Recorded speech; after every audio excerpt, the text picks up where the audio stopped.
수명 10년 늘리는 방법. 프랑스 심장 전문 의사 프레데리크 살드만은 내 몸 치유력 저자로서 손을 씻자라는 책으로 전 세계에 열풍을 일으킴, 수명 10년을 늘리기 위한 방안을 제시하였습니다. 내 몸 치유력 높이는 법. 1. 하루 8시간 이상 잠 자지 마라. 2. 양치질하듯 매일 30분씩 운동. 3. 식사 전 따스한 물 많이 마셔라. 4. 식사 중간에 5분 정도 쉬어라. 5. 계단을 자주 오르내려라. 6. 식물격 2~4시간 간헐적 단식을 하라. 기타. 탄 음식은 담배 200개비보다 나쁘다. 병이 뚜껑을 닫고 물을 내려라.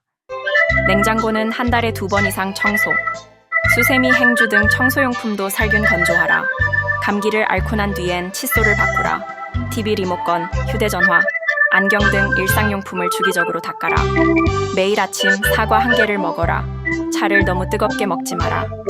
소주로 잇몸을 튼튼하게.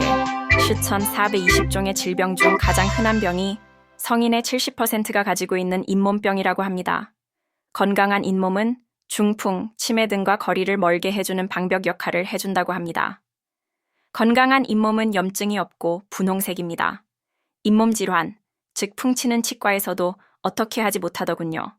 잘 해봐야 소염제와 항생제, TV에서 늘 선전하는 영양제 처방하는데 잇몸의 병이 심하면 듣지 않습니다. 이 방법을 실천해 보시면 하루 만에 좋아집니다. 20도 정도의 일반 소주로 잇몸의 림프액을 교환해 주는 것입니다. 화장실 갈 때 소주를 입에 5분 이상 머금다 뱉으면 치료 끝입니다. 잇몸에서 끈적이는 액체가 무척 나오는데 자주 하면 나오지 않음 30도 소주는 너무 강하더군요. 소금물로도 되지만 심하면 덧나는 수도 있고 소주가 제격 소주가 염증 치료와 화기 제거, 편리성 효과에서 더 좋습니다. 이가 썩거나 충이 파먹어도 소주 앞에서 당해내지 못하더군요. 간혹 소주로 피고름과 림프액을 교환해 주시기 바랍니다. 검붉던 잇몸이 연분 홍색으로 바뀝니다. 칫솔 소금물에 담그기 준비할 것은 물컵 하나와 거기에 듬뿍 녹여 넣을 수 있는 소금만 있으면 된다. 소금물 컵에 평소 쓰는 칫솔을 담아 놓았다가 칫솔질만 하면 웬만한 잇몸 질환은 안녕이다. 잇몸 질환의 가장 흔한 원인자는 칫솔에 숨어있는 세균이다. 칫솔질 도중 칫솔에 낀 불순물에서 세균이 번식해 다음 칫솔질 할 때 잇몸에 침투, 잇몸 질환을 발생시키는 것이다. 대부분의 세균은 소금물 속에 들어가면 삼투압 때문에 터져 죽는다. 소금물 속에 담간 칫솔을 잇몸 질환은 거의 100% 막을 수 있는 셈이다. 손쉽게 할 수 있는 건강법 여행 시 기차나 버스 안에서 체험해 보십시오. 머리를 두들겨라. 손가락 끝으로 약간 아플 정도로 머리 이곳저곳을 두들겨 두피가 자극되어 머리도 맑아지고 기억력이 좋아집니다. 빠지던 머리카락이 새로 생겨나고 스펀지 머리 두피가 떠있는 상태가 치유됩니다. 머리카락에 산소와 영양분이 원활히 공급되므로 윤기가 흐르며 아름답게 됩니다. 눈알을 사방으로 자주 움직여라. 눈알을 좌우로 10번, 상하로 10번, 대각선으로 10번, 시계 방향으로 회전하여 10번, 시계 반대 방향으로 10번, 손을 부벼서 눈동자를 지그시 눌렀다가 번쩍 뜨기를 10번 평소에 이렇게 자주 하시면 시력이 좋아지고 실제로 안경이 필요 없게 됩니다. 오늘날 눈을 혹사하여 눈이 매우 피곤한 사람들이 많습니다. 눈을 들어 멀리 푸른 숲 등을 바라보거나 눈을 감고 휴식하는 시간이 필요합니다. 콧구멍을 벌려 심호흡하라. 특별히 맑은 공기를 심호흡하는 습관을 가져야 합니다. 유명한 정신과 의사인 알렉산드 로렌 박사가 조사해보니 정신질환자의 대부분이 가슴 호흡만 하고 심호흡을 하지 않더라는 것. 폐세포는 페록시즘이란 해독기관이 잘 발달되어 있어서 각종 유해물질을 잘 처리합니다. 그러므로 심호흡을 하면 각종 유해물질을 배출하여 건강에 도움이 될 뿐 아니라 머리가 맑아지고 기억력이 좋아집니다. 또한 치매를 예방할 수 있습니다.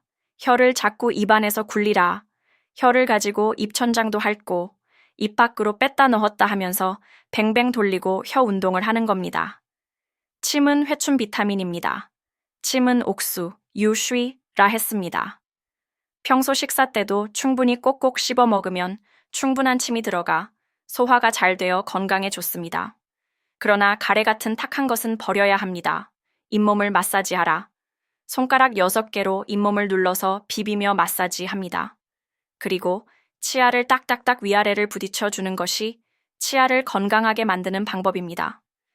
치아를 단련시키는 이 방법을 고치법이라고 합니다. 즐거운 노래를 부르라. 우울하고 슬픈 일을 당했을 때도 흥겨운 노래를 여러 번 마음으로 되풀이 노래하면 기쁜 마음이 회복되고 생의 활기를 찾을 수 있습니다. 마음의 노래는 사랑과 행복을 깨닫게 합니다. 귀를 당기고 부비고 때리라. 귀를 잡고 당기고 비틀고 부비고 때리는 것이 건강에 좋습니다. 이렇게 하면 식욕을 억제하여 비만을 예방하거나 치료해 줍니다. 그리고 깊은 수면을 취하도록 도움을 줍니다. 이것은 신장, 비뇨, 생식기 계통의 기능이 활성화되도록 돕습니다. 얼굴을 자주 두드려라. 손바닥으로 좀 아플 정도로 얼굴을 자주 두드리면 혈관계통이 활성화되어 혈압, 동맥경화 등의 치료를 돕게 되며 혈색이 좋아져 아름다운 얼굴이 됩니다. 허리가 자주 아파서 못 견디는 분들은 코 바로 밑에 인중, 홈이 파진 곳을 두 손가락으로 지그시 누르고 또 자주 문지르면 효과가 있습니다. 어깨와 등을 마사지하라. 어깨와 등은 스스로 하기 어려우니 가족이나 친구끼리 서로 해주는 것이 좋습니다. 머리 뒤쪽과 어깨는 스스로 지그시 누르고 엄지와 다른 손가락으로 움켜잡으며 지그시 누르는 지압을 하면 피로가 풀리며 중풍을 예방하고 우리 몸의 각 장기들을 강화시켜줍니다. 배와 팔, 다리를 두들겨라. 배와 팔, 다리를 약간 아플 정도로 자주 두들기면 건강에 아주 좋다는 것을 느낄 수 있습니다. 소화가 잘 되며 피곤이 풀리고 새로운 활력을 느낄 수 있습니다. 양무릎을 두 손으로 두들기면 관절에 아주 좋습니다. 곡도 구더를 강화하라. 곡도라는 것은 대장과 항문을 말합니다. 대변을 본후 한 손으로 끝에 비누칠을 해서 흐르는 물로 항문을 깨끗이 합니다. 노인들 중에는 천기를 항문에다 집어 넣으려고 하면 헐렁헐렁해서 빠집니다. 그런데 어린아이들은 항문에다 천기를 넣기가 어려울 정도로 항문에 힘이 있습니다. 죽을 사람들은 항문에 힘이 빠져서 열립니다. 그러므로 항문을 오므리듯이 당겨주고 풀어주는 것을 반복하는 훈련을 꾸준히 하면 성적 능력도 강화됩니다. 사람은 어떤 면에서는 항문의 힘으로 사는 겁니다. 손바닥을 부딪혀 박수를 쳐라. 소리가 나는 것이 싫으면 한쪽 손은 주먹 쥐고 마주쳐 주시기 바랍니다. 이 모든 것들이 건강하게 장수하는 비결이라 할 수 있습니다.